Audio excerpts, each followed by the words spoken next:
हाँ देखिए बच्चों, आज हम लोगों का टॉपिक क्या है भैया? श्वसन तंत्र। क्या है भैया? श्वसन तंत्र। श्वसन तंत्र को अंग्रेजी में कहते हैं रेस्पिरेटरी सिस्टम। श्वसन तंत्र को अंग्रेजी में क्या कहते हैं? Respiratory system. श्वसन अंगों का वह समूह जो श्वसन क्रिया में सहायक होता है उन्हें क्या कहते हैं? श्वसन तंत्र। न पेड़ बच्चों, श्वसन तंत्र। श्वसन अंगों का वह समूह जो श्वसन क्रिया में सहायक होते हैं उसको क्या कहते हैं? श्वसन तंत्र। देखो मेरे बच्चों, श्वसन क्रिया में सहायक अंग कौन कौन है? देखो, नासिका मार्ग। पहला क्या है? नासिका मार्ग। दूसरा क्या है मेरे बच्चों? ओरल कैविटी, जिसको कहेंगे मुख गुहा। इसके बाद मेरे बच्चों फायरिंग्स। फायरिंग्स को क्या कहेंगे अंग्रेजी में? अंग्रेजी में फायरिंग्स, हिंदी में ग्रसनी। आप लोगों को समझाया है अभी ना, दिखा दिखा के। अच्छा, फिर इसके बाद मेरे बच्चों एपिग्लोटिस है। एपिग्लोटिस को एपिग्लोटिस कहेंगे। लाइरिंग्स ये स्वर यंत्र है ना बच्चों, अभी आप लोगों को दिखा रहे हैं। ट्रैकिया, फिर इसके बाद ब्रोंकाई, फिर इसके बाद ब्रोंकियोलस, फिर अल्वियोली और प्लूरल मेम्ब्रेन तथा लंग और डायफ्राम ना बच्चों। देखो समझ लो, पहले हम लोग सांस किससे लेते हैं? नासिका मार्ग से। जब हम लोग सांस लेते हैं तो कहां से जाता है? नासिका मार्ग से। नासिका मार्ग से सांस कहां गया? मुख गुहा ना जी बच्चों। मुख गुहा से भी सांस, मुख गुहा से क्या होता है? भोजन ग्रहण करते हैं। नासिका गुहा से क्या होता है? नासिका मार्ग से क्या लेते हैं? सांस लेते हैं। तो सांस कहां गया मेरे बच्चों? ये कहां आया सांस? ये देखो, ये सांस कहां आया? यहां। इसको क्या कहेंगे मेरे बच्चों? फायरिंग्स। क्या कहेंगे? फायरिंग। फायरिंग्स को हिंदी में क्या कहते हैं? ग्रसनी ना भैया। ग्रसनी कहते हैं। ग्रसनी में भोजन और सांस, मतलब भोजन और वायु दोनों जाता है ना बच्चों। ग्रसनी का कौन सा अंग है? ग्रसनी में भोजन और वायु दोनों जाता है। अब देखो बच्चों, यहाँ पे गया ना जब ग्रसनी में, ग्रसनी के बाद जब नीचे आएंगे तो पहले बच्चों ग्रसनी जो ही किसमें मिलेगी? लाइरिंग्स में। क्या? लाइरिंग्स। ये लाइरिंग्स है ना बच्चों। लाइरिंग्स में जो ही आएगा तो उसके मुंह के ऊपर ही, लाइरिंग्स के एकदम ऊपर ही क्या लगा रहता है बच्चों? जानते हो? एपिग्लोटिस। एपिग्लोटिस एक ढक्कनुमा संरचना है। जैसे भाई भोजन और ऑक्सीजन दोनों जाता है कहां? ग्रसनी में। ग्रसनी में गया, ग्रसनी में जाने के बाद जो ही कहां मिला? किसमें? लाइरिंग्स में। जो ही लाइरिंग्स में मिला ना तो फिर बच्चों क्या हुआ? लाइरिंग्स के एकदम ऊपर है, क्या लगा रहता है? ये एपिग्लोटिस। एपिग्लोटिस क्या करता है कि जैसे आप लोग सांस लेते हैं और भोजन करते हैं ना, तो जो ही भोजन, सांस लिए तो खुला रहेगा, जाता रहेगा, लेकिन जो ही भोजन करेंगे तो एपिग्लोटिस क्या करता है? सांस वाली नली को बंद कर देता है। सांस वाली नली को क्या कर देगा? इनको बंद कर देगा। बंद कर देगा तो भोजन कहां चला जाएगा? ऐसे भोजन पाचन अंग में चला जाएगा। किसमें जाएगा बच्चों? आमाशय में। ये जब बंद हो जाएगा तो कहां जाएगा भोजन? आमाशय में। तो ना एपिग्लोटिस कम जाते हैं। अब फिर मेरे बच्चों आ जाएंगे हम लोग कहां? लाइरिंग्स। लाइरिंग्स का क्या काम है? लाइरिंग्स स्वर, जैसे हम जो बोल रहे हैं कहां से उत्पन्न हो रहा है? यहाँ देखो, यहाँ छुओ कैसे आवाज चेंज हो जा रही है ना। तो लाइरिंग क्या है?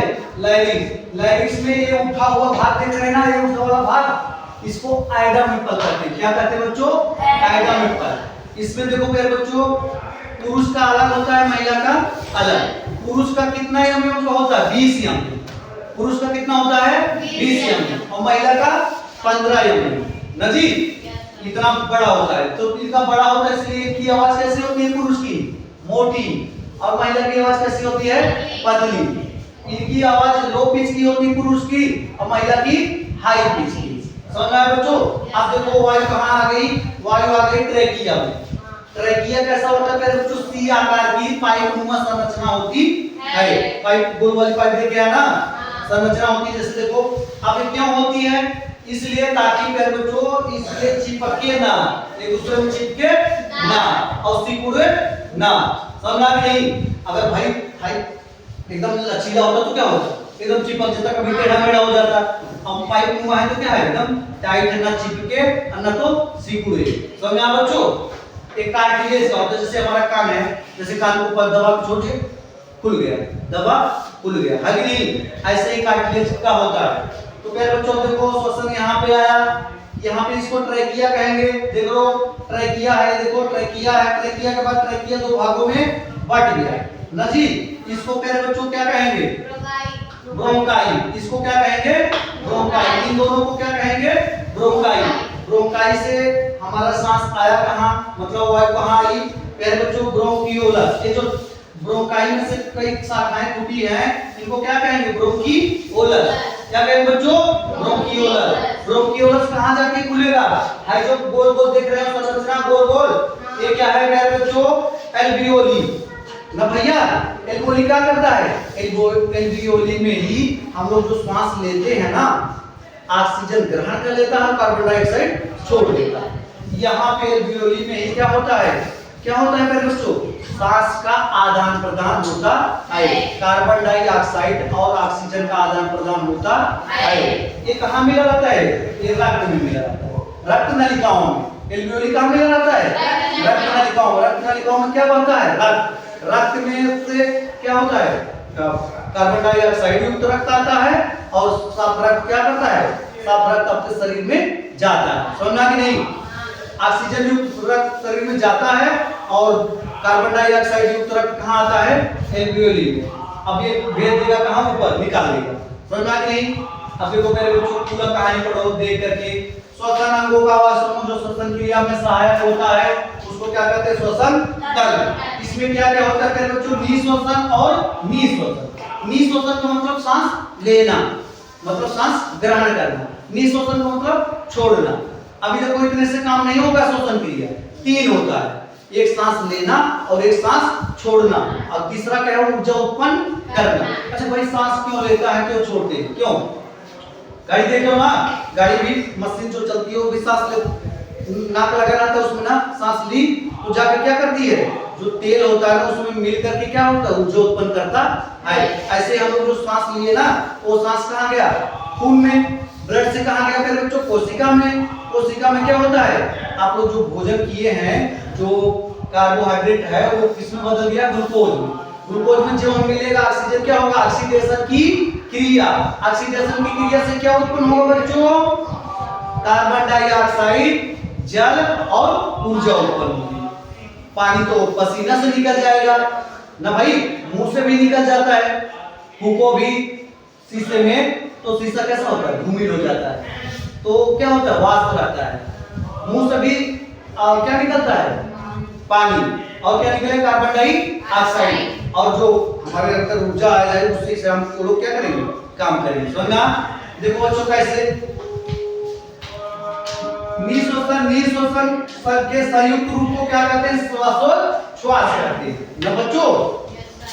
ऑक्सीडेशन की क्रिया में ऑक्सीजन ग्लूकोज के साथ क्रिया करके क्या बनाता है? Carbon dioxide. और क्या करता है? जल उत्पन्न करता है और ऊर्जा उत्पन्न करता है। देखो बच्चों श्वसन दर 15 से 18 बार प्रति मिनट होता है। सांस कितना लेते हैं? 1 मिनट में 15 से 18, एकदम मतलब निश्चित नहीं है। लेकिन अगर मेहनत करा था कितना बार सांस लेगा? 25 बार प्रति मिनट। कहाँ देख रही हो? कहाँ देख रही हो? तुम्हारे कहाँ देख रही हो? अच्छा अच्छा, जो बता रहे तो सोच रही ना, कोई दिक्कत नहीं। देखो बेटा, लेकिन पहले समझ लो ना। तो भैया देखो क्या कर रहे हैं? प्रति मिनट कितना बार? 15 से 18 बार। लेकिन मेहनत करते कब? 25 बार तक सांस ले सकता है ना बच्चों। अच्छा अब देखो निःश्वसन में वायु की मात्रा किसमें किसमें? अंतःश्वसन और निःश्वसन में वायु की मात्रा का मापन क्या कहलाता है? स्पाइरोमीट्री कहलाता है ना भाई। जैसे सांस लिया, सांस निकाला, कितना सांस लिया कितना निकाला, उसके मापन को क्या कहेंगे? स्पाइरोमीटर। अब प्यारे बच्चों किससे मापते हैं? इस यंत्र का नाम क्या है? स्पाइरोमीट्री है। और जिससे नापते हैं उसको क्या कहते हैं? स्पाइरोमीटर ना बच्चों, इसको याद रखिएगा। स्पाइरोमीटर, स्पाइरोमीट्री। अब देखा ऑक्सीडेशन की क्रिया में क्या होता है? जैसे हम लोग भोजन किए, भोजन किस में बदल गया? ग्लूकोज। इसका नाम ग्लूकोज, इसका नाम क्या है? ग्लूकोज। C6H12O6 ग्लूकोज हो गया। अब जो हमसे सांस ले ऑक्सीजन मिला, हमें यहाँ मिला प्लस लगाई ना, मिला तो क्या बन गया? रासायनिक क्रिया हुई तो कार्बन डाइऑक्साइड बना, और क्या बना बच्चों? पानी बना। और ऊर्जा, ऊर्जा किस रूप में है? एटीपी, एडिनोसिन ट्राइफॉस्फेट ना बच्चों। अच्छा अब देखो पहले बच्चों हम लोग एक एक के बारे में पढ़ लेते हैं। नाक में क्या होता है? नाक में हमारे बाल रहता है और चिपचिपा पदार्थ रहता है उसको क्या कहते हैं, म्यूकस मेम्ब्रेन, जो नाक से निकलता है। हर रोज जानते हो कितना निकलता है, आधा लीटर।